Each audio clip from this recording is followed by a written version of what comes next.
జెకర్యా గ్రంథము 5వ అధ్యాయము. కొన్ని వచనాలను నేను జ్ఞాపకం చేస్తా. మొత్తం వివరించను గాని కొన్ని వచనాలను జ్ఞాపకం చేసుకుందాం. జెకర్యా గ్రంథము 5వ అధ్యాయము మొదటి నుంచి నేను 4 వరకు చదువుకుందాం. నేను మరలా తేరి చూడగా ఎగిరిపోవు పుస్తకం ఒకటి నాకు కనబడెను. నీకేమి కనబడుచున్నదని అతడు నన్ను అడగగా, నేను 20 మూరల విడివియు 10 మూరల వెడల్పును గల ఎగిరిపోవు పుస్తకమొకటి నాకు కనబడుచున్నదంటిని. అందుకతడు నాతో ఇట్లనెను, ఇది భూమి అంతటి మీదికి బయలువెళ్ళు శాపమే. దానికి ఒక ప్రక్కను వ్రాసియున్న దానిని బట్టి దొంగిలి వారందరును కొట్టివేయబడుదురు. రెండో ప్రక్కను వ్రాసియున్న దానిని బట్టి అప్రమాణికులందరును కొట్టివేయబడుదురు. ఇదే సైన్యములకధిపతియగు యెహోవా. నేనే దాని బయలుదేరజేయుచున్నాను. అది దొంగల ఇండ్లలోను, నా నామమును బట్టి అబద్ధ ప్రమాణము చేయువారి ఇండ్లలోను ప్రవేశించి, వారి ఇండ్లలో ఉండి వాటిని, వాటి దూలములను, రాళ్ళను నాశనము చేయును. ప్రియ దేవుని బిడ్డలారా, ప్రవక్త అయినటువంటి జెకర్యా తన అనుభవంలో ఉన్నటువంటి గొప్ప సత్యాన్ని రాస్తూ ఉన్నాడు.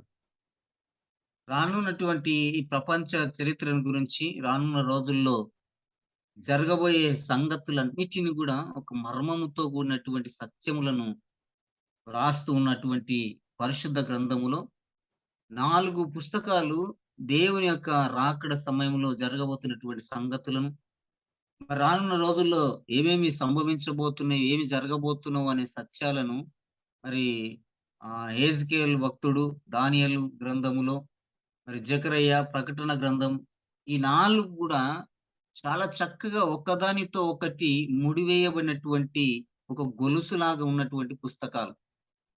ఈ పుస్తకాల్లో ఉన్నటువంటి సత్యాలన్నీ గూడా ఈ రానున్న రోజుల్లో ప్రపంచ చరిత్రను గురించి చాలా చక్కగా వ్రాయబడినటువంటి సత్యాలున్నాయి.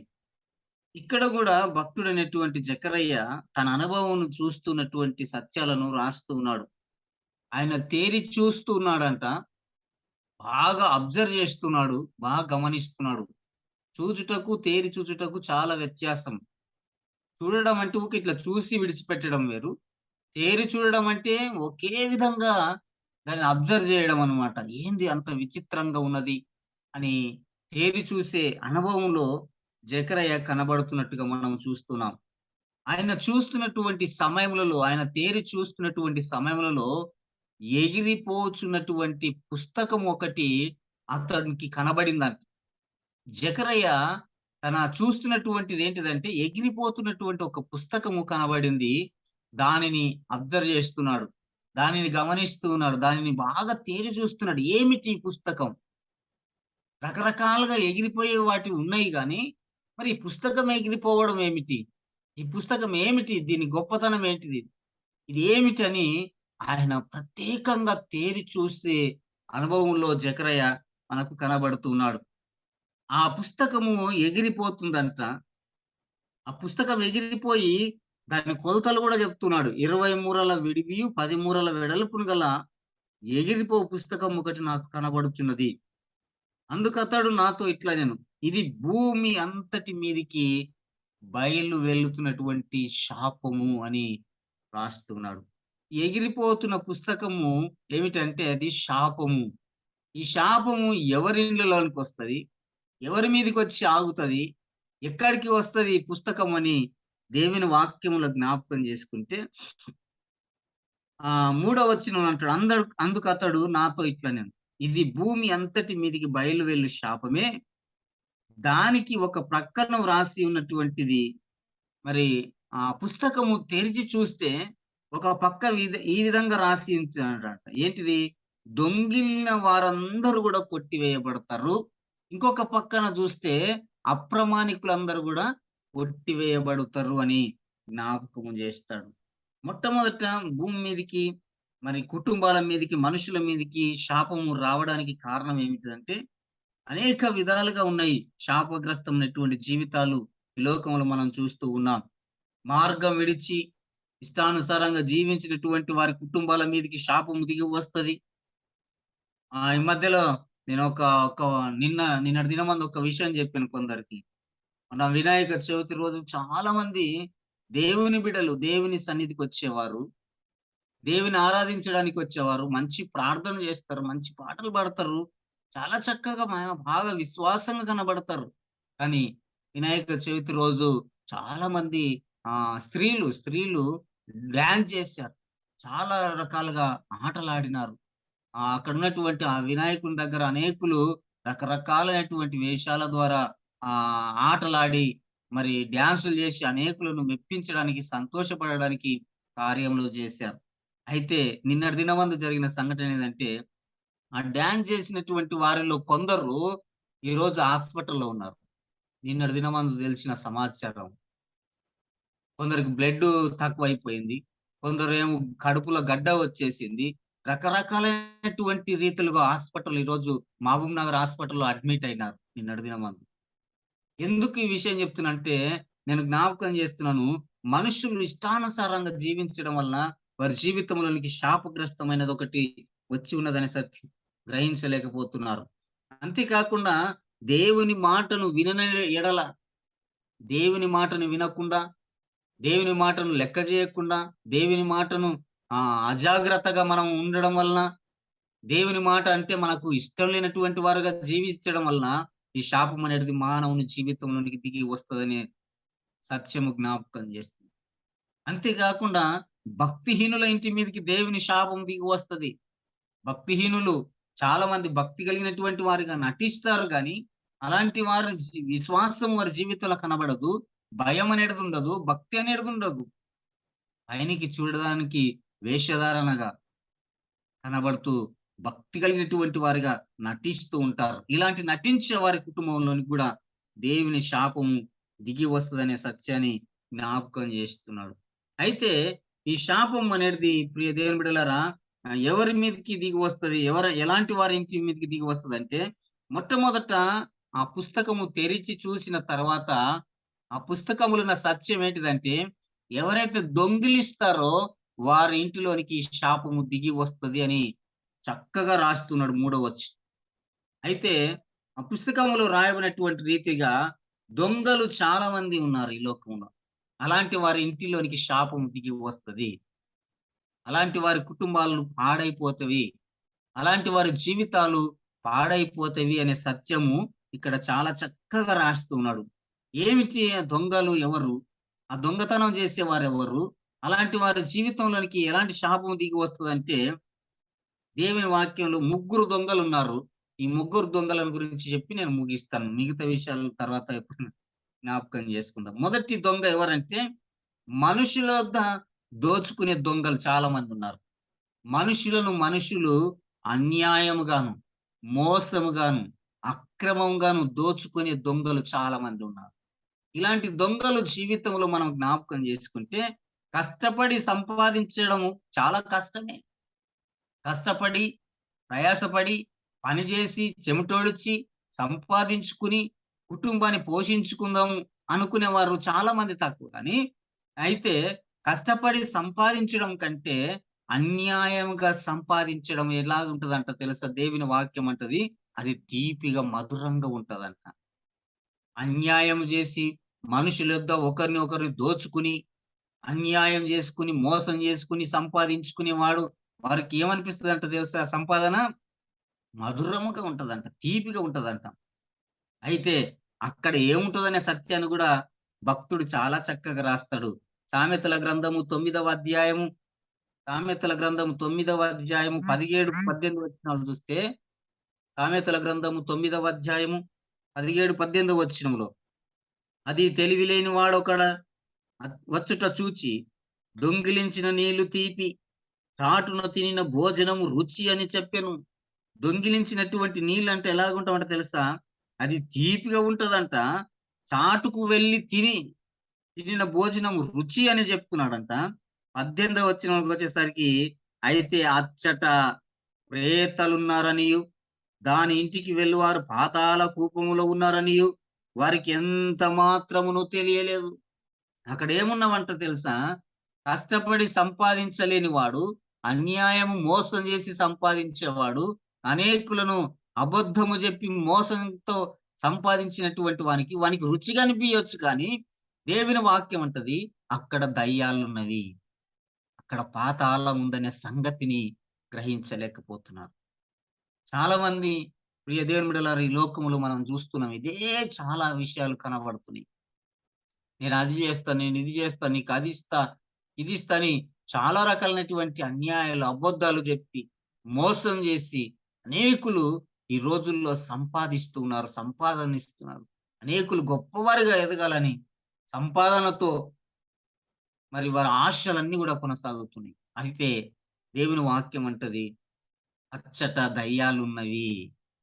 అచ్చట పాతాళం ఉంది అనే సత్యాన్ని వారు చాలా మంది గ్రహించలేకపోతున్నారని జ్ఞాపకం చేస్తున్నాను. అంతేగాకుండా ఈ సామెతల గ్రంథం 10వ అధ్యాయం 16వ వచనంలో కూడా చాలా చక్కగా రాస్తాడు.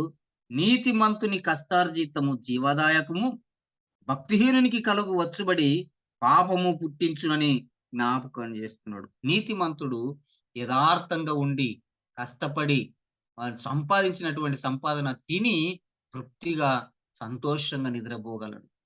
అయితే భక్తిహీనుని జీవితంలో జ్ఞాపకం చేస్తున్నాడు. వచ్చుబడి భక్తిహీనునికి వచ్చే లాభం ఎంతైతే ఉందో అది పాపము పుట్టించును. ఈ పాపము మనుషుని జీవితంలో రోగాలు కలగజేస్తది. ఈ శాపం మానవుని జీవితాన్ని తలక్రిందులు చేస్తది. ఈ మానవుని జీవితం పతనం చేస్తది. కాబట్టి కష్టపడి సంపాదించడం అనేది చాలా అది దేవుని దృష్టిలో ఇష్టమైనది. కానీ అన్యాయముగా, మోసంగా, అక్రమముగా సంపాదించగలిగినటువంటి వారి జీవితంలో దయ్యాలుంటవి. అక్కడ శాపం ఉంటదనే సత్యాన్ని భక్తుడు రాస్తూ ఉన్నాడు. అంతేకాకుండా ప్రియ దేవుని బిడ్డలారా, దేవుని వాక్యం అంటాడు మత్తయి సువార్త 5వ అధ్యాయంలో, నీతి కొరకు ఆకలి దప్పులు కలిగినటువంటి వారు ధన్యులు. నీతిగా జీవించేవారు కలిగి ఉండాలి.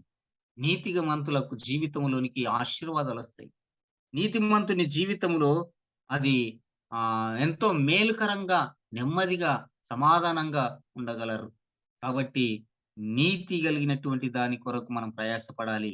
కాబట్టి మనుషులొద్ద దోచుకునేవాడు దొంగ, అట్టువాని జీవితంలోనికి దయ్యాలు పాతాళముందనే సత్యాన్ని దేవుని వాక్యం సెలవిస్తుంది.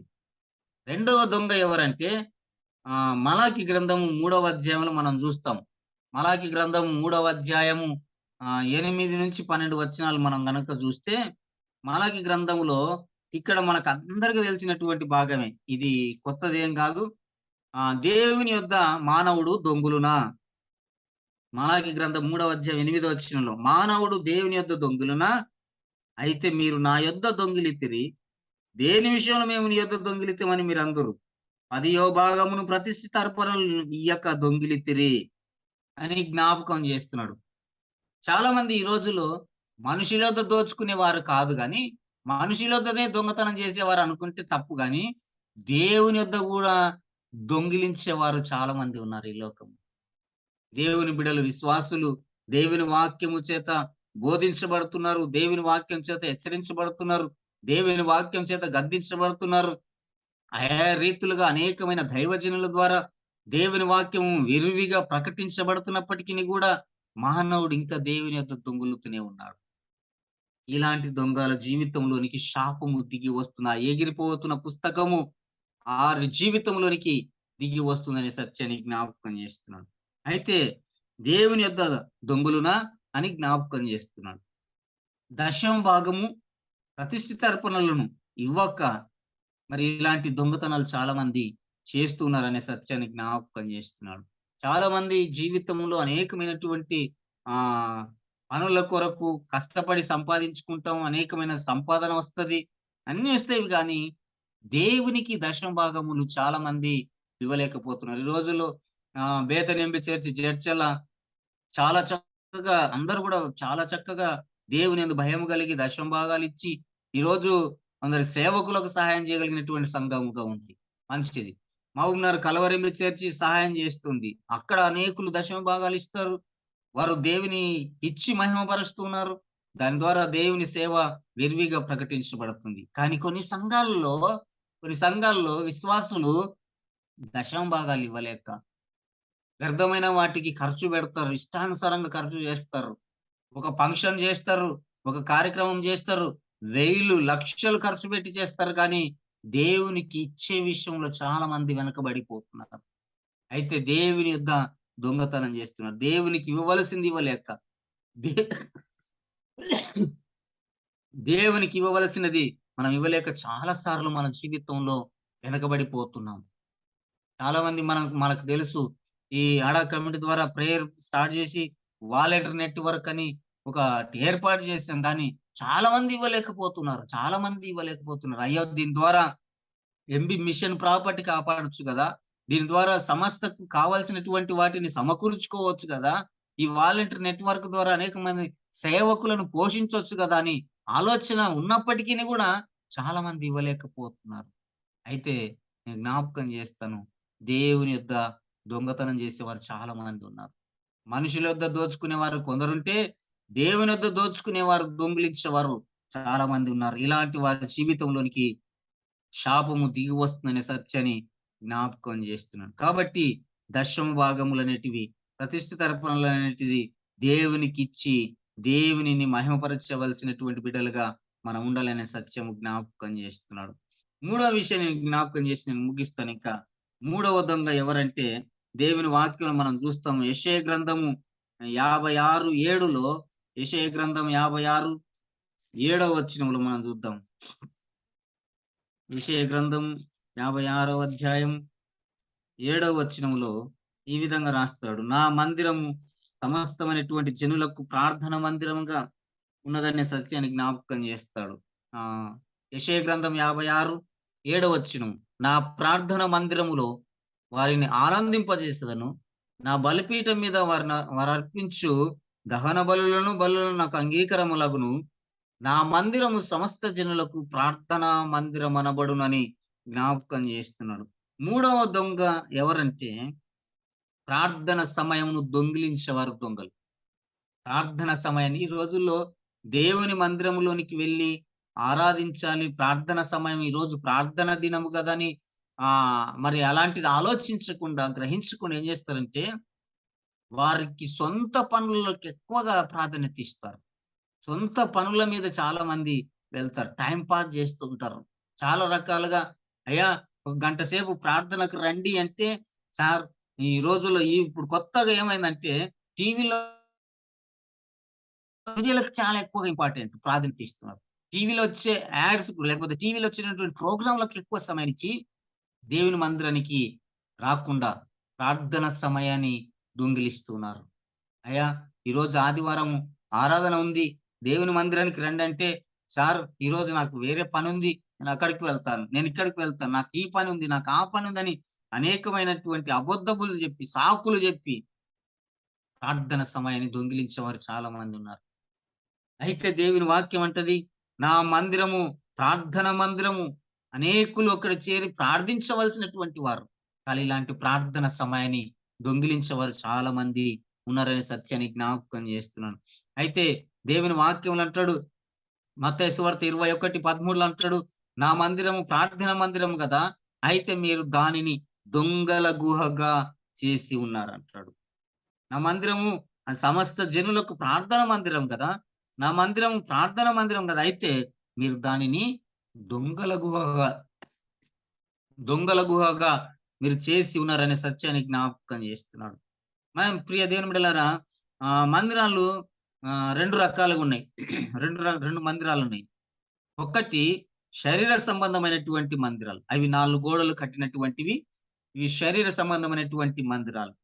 రెండోది ఆత్మ సంబంధమైనటువంటి మందిరములుంది. అది మన మందిరము. నీ దేహమే దేవుని ఆలయం అని చెప్తున్న దేవుని వాక్యం. ఈ మందిరము పాడైపోతుంది చాలా సార్లు. ఈ 4 గోడల చేత కట్టబడినటువంటి మందిరం కాదు గానీ, నీ దేహమే దేవుని ఆలయమైంది కాబట్టి, అక్కడ ఆ మందిరంలో ప్రార్థన లేదు. ఆ మందిరంలో విశ్వాసము లేదు. ఆ మందిరంలో భయము లేదు. ఆ మందిరంలో భక్తి లేదు. కాబట్టి, కాబట్టి ప్రియ దేవుని బిడ్డలారా, ఆ దేహం అనే దేవుని ఆలయములలో ప్రార్థన జీవితం కలిగి ఉండాలి. చాలా మంది ఇలాంటి ప్రార్థన జీవితాన్ని దొంగిలిస్తూ ఉన్నారు. ప్రార్థన లేని విశ్వాసము కలిగి విశ్వాసులు ఉంటున్నారు. ప్రార్థన అనే జీవితం లేదు చాలా మంది జీవితంలో. పేరుకు క్రైస్తవులుగా ఉన్నాం గానీ, మోకరించే అనుభవం లేదు. పేరుకు క్రైస్తవులం గానీ, భయము కలిగి దేవుని సన్నిధిలో మోకరించుదామనే అనుభవం చాలా మంది జీవితంలో లేదు.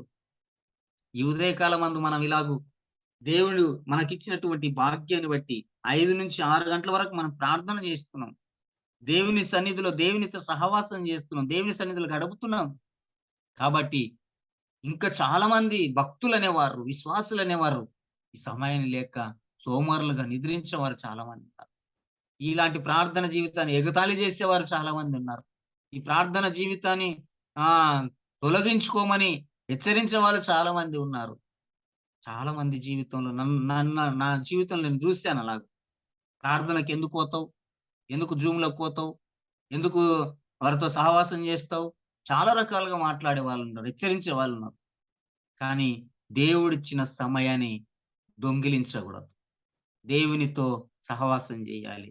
కాబట్టి ఇలాంటి భక్తులు ముగ్గురు మనకు జ్ఞాపకం చేశారు. మొట్టమొదటి దొంగ ఎవరంటే మనుషుల యొద్ద దోచుకునేవారు. మనుషులను బట్టి మనుషులను చూపించి దోచుకునే వాళ్ళు చాలా మందున్నారు. నాకు తెలిసిన వాళ్ళు చాలా మందున్నారు. చర్చిలను ఫోటోలు తీసుకుపోతారు. మనుషులను విశ్వాసులను అందరిని సమకూర్చుకొని ఫోటోలు తీసుకుంటారు.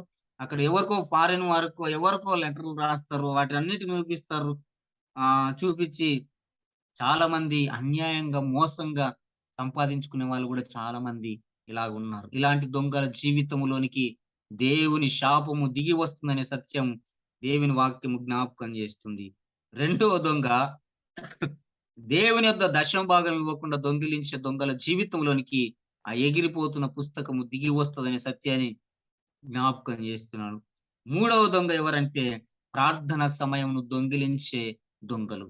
ఈ ముగ్గురు దొంగల జీవితంలోనికి ఆ ఎగిరిపోతున్నటువంటి పుస్తకము దిగి వస్తుంది. అది శాపగ్రస్తమైనది. ఆ శాపము నీ కుటుంబములో, నీ జీవితంలోనికి దిగి వచ్చిందంటే నిన్నెవ్వరు కూడా బాగు చేసేవారు లేరు. నీ కుటుంబాన్ని కాపాడేవారు గూడా లేరు. కాబట్టి ఆ శాపము నీ జీవితంలోనికి రాకమునుపే ఒకవేళ ఇలాంటి దొంగ అనే పేరు మనలో ఎవరికైనా ఉంటే వాటిని తీసివేసుకొని నిజమైనటువంటి నీతిమంతుని జీవితం, భక్తి కలిగినటువంటి జీవితం, ప్రార్థన జీవితాన్ని మనం కలిగి దేవుని సన్నిధిలో ముందు కొనసాగుదాం. దేవుడు అలాంటి కృప మనకందరికీ అనుగ్రహించును గాక.